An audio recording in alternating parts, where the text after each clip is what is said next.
Alagad nga si Caleb, dadon ko sa yuta nga iyang yantuan o nag-iyan nini ang iyang mga kaliwat tungod kay nagbaton man siya lahi nga espiritu o misunod kinako sa higpit, no? Ang mensahe nga akong ipaabot karon ang mayroon kini sa kinabuhi ni Caleb, no? Kinsa man ni si Caleb Megson? Si Caleb Megson sumala pa sa Biblia, sila og si Joshua, silang duha ang nakaabot 12 sila ka buok Megson. Gipadala ni Moises dito sa Kanaan aron pag-ispiya sa yuta, no? Usa si Caleb og si Joshua sumala pa sa Biblia. Ingon diri, ang akong alagad nga si Caleb, dadon ko sa yuta nga iyang giadtuan nga makapanagyan niini ang iyang magkaliwat tungod kay nagbaton man siya lahi espiritu o misunod kanako sa higpit, no? Amen. Mula po sa ta, mahal na mong Diyos, Yes, salamat God. Ginoo ning matahong nga kabuntagon ang mga Yes, God. kasulungan. Labaw sa tanan ng mga pulo mo Diyos. Amen. Biyahi ang matag usa ganamo, abilihi ang matag usa, ang kasing-kasing nga dili kang nga kapusan si mga pulong, dili Yes, ako kanito, ginamit ang akong pul, dili nagigangin kanimo. Kalaygon ka o Diyos, sa ngalan ni Jesus. Amen. Kini si Caleb, usa ni siya nga nagkaadto sa yuta sa Kanaan, no? Kung natong basahon ang Deuteronomio Kapitulo 1, versikulo 36, ingon diri Megson, no? 36. Gawas kang Caleb nga anak ni Jepon. Kini si Caleb, anak siya ni Jepon, no? Ihatag ko kaniya og sa iyang mga anak ang yuta nga iyang giadtuan, kay nag-alagad man siya kanako sa bug-os niyang kasing-kasing, no? Ang iyang pagsunod sa Ginoo kinasing-kasing tinud-anay, dili tapaw, no? Tinud-anay gyud ang iyang pag-alagad sa Ginoo.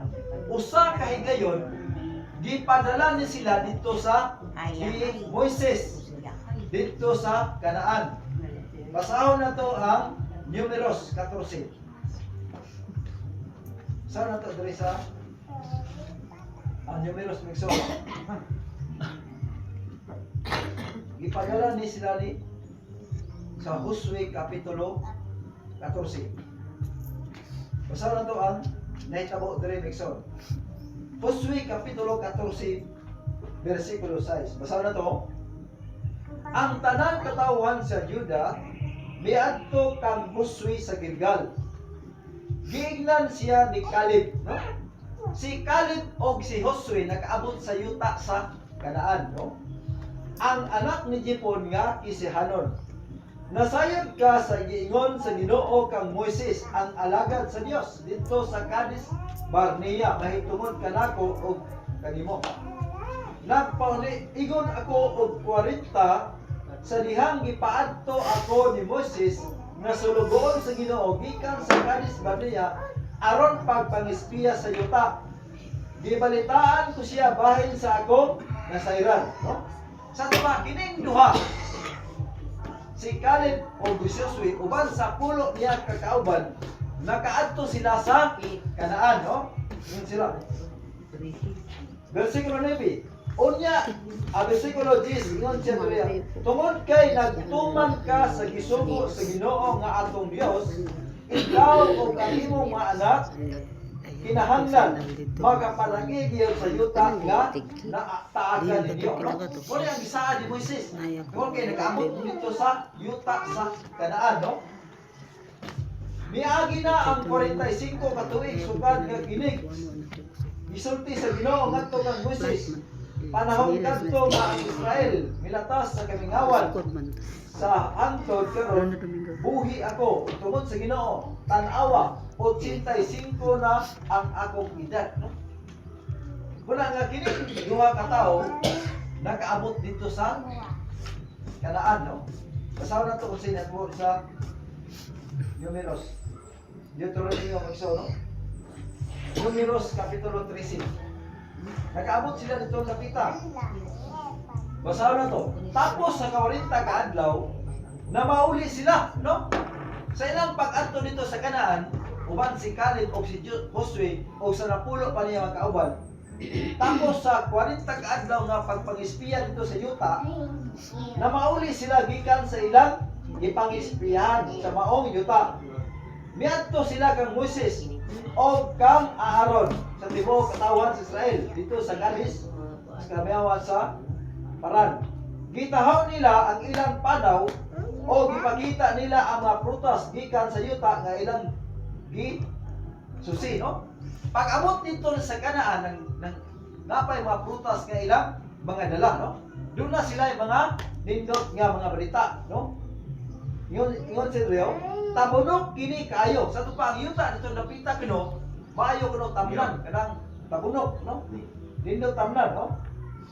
Ang tabunok kayo, ana ang mga prutas nga among nakita sa maong yuta.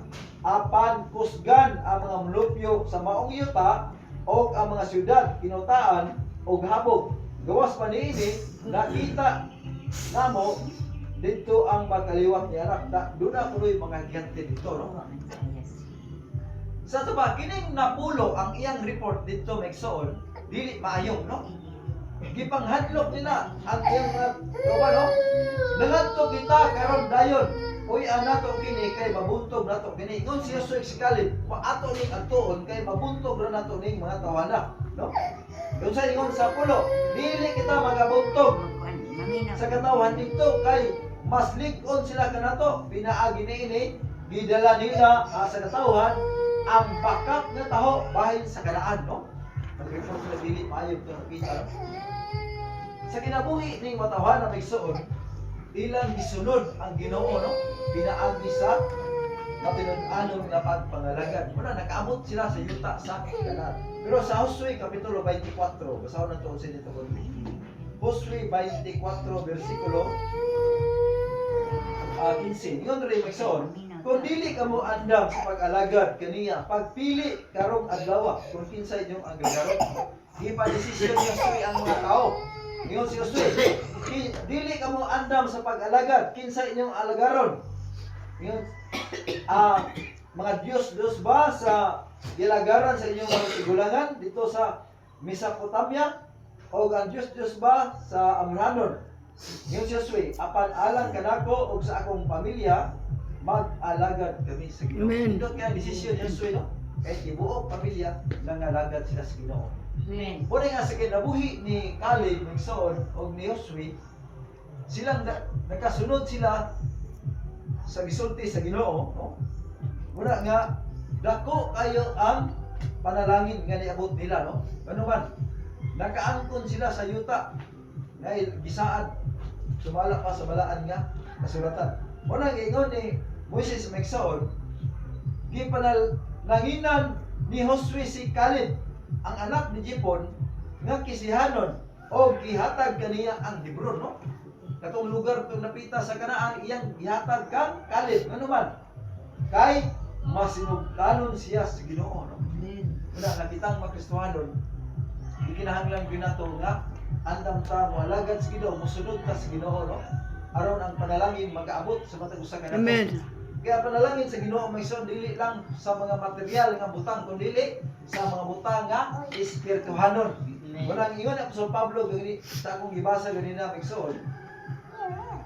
Kay buot kaming magkita kaninyo aron kabahinan ko kamo sa espirituhanong palangin nga makapalig-on kaninyo, no? Mo ni isulti ni Apostol Pablo sa matag usa ka nato, no? Ang pagpanalangin sa Ginoo dili lang sa mga material nga butang, na kay mga kabtangan, na kay yuta, na maka unsay naa sa imong balay, kundi mga butang nga espirituhanon nga gisaad sa Ginoo nga magpanalanginan ta niya sumala pa sa iyang saad kanato Megsoon, no?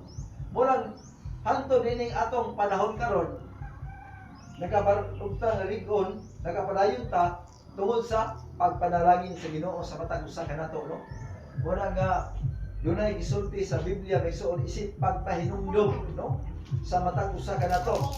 Dinita sa 13 versikulo 10, no? Ingon siya diri, kinahanglan ang katawhan sa Dios mula hutay o magpabilin sa pagtuo. Muna nga awag sa Biblia sa matag usa kanato magpadayon kita, no? Roma kapitulo 8 versikulo 35. Ingon sa balaan nga kasulatan, Busa insay makapahamulag kinato gikan sa gugma ni Kristo. Kinsa kunoy makapamulag nato, makapabulag. Ang kasakit ba? Ang kalisdanan, paglutos, ang gutom, kakabos, katalagman, o ang kamatayon? Wala, no? Kung nangalagad ta sa Ginoo, walay butang nga makapamulag kinato. Amen. Nga sa atong kinabuhi karon, mo atubang ta sa sunod tuig, no? 2026, no? Una yung ingon sa Biblia, usa sini sa mga pagpahinumdum, no? Dinita sa Panultihon, Kapitulo 17, versikulo 1. Maayo pa, Panultihon, no? 17. Ayaw paniguro ang bahin sa ugma, kay wala ka masayod unsay mahitabo gikan karon hangtod ugma. Wata kabalo, no? Wata kabalo unsay atong dangatan sunod. Wala kita kabalo wala. Ingon ni so dinhi sa among basa, ayaw paniguro ang bahin sa ugma, kay wala ka masayod unsay ang mahitabo ugma hangtod karon, no? Muna nga kitang magsusuhanon di pahigumduman sa Ginoo kung unsay angay natong buhaton. Muna ingon sa 2 Korinto megson 2 Korinto 11 versikulo 12, padayunon ko pagbuhat ang gihimo ko karon, no? Unsa ko may atong nasugdan ato ning padayunon, no? Amen.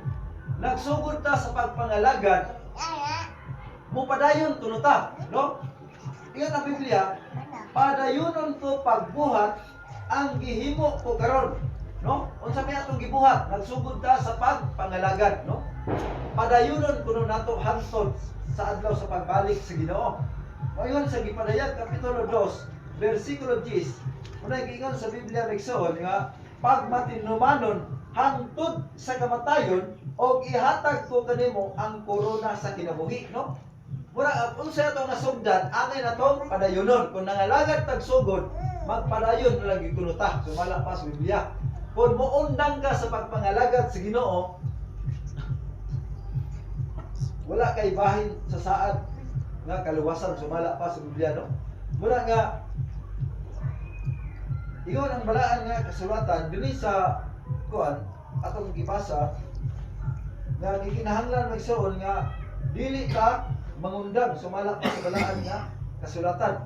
Padayon gyud ta sumala pa sa Biblia, no? Mura ingon sa balaan nga kasulatan, no? Ingon sa bersikulo 15, pagmatngon kamo, Hebrehanon 12:15, pagmatngon kamo nga walay usa ka ninyo nga bubiya sa grasya sa Dios. Usa ni sa mga pagpahinumdum nato, ingon ang Biblia, pagmatngon kamo nga walay usa ka ninyo nga mubiya sa grasya sa Dios.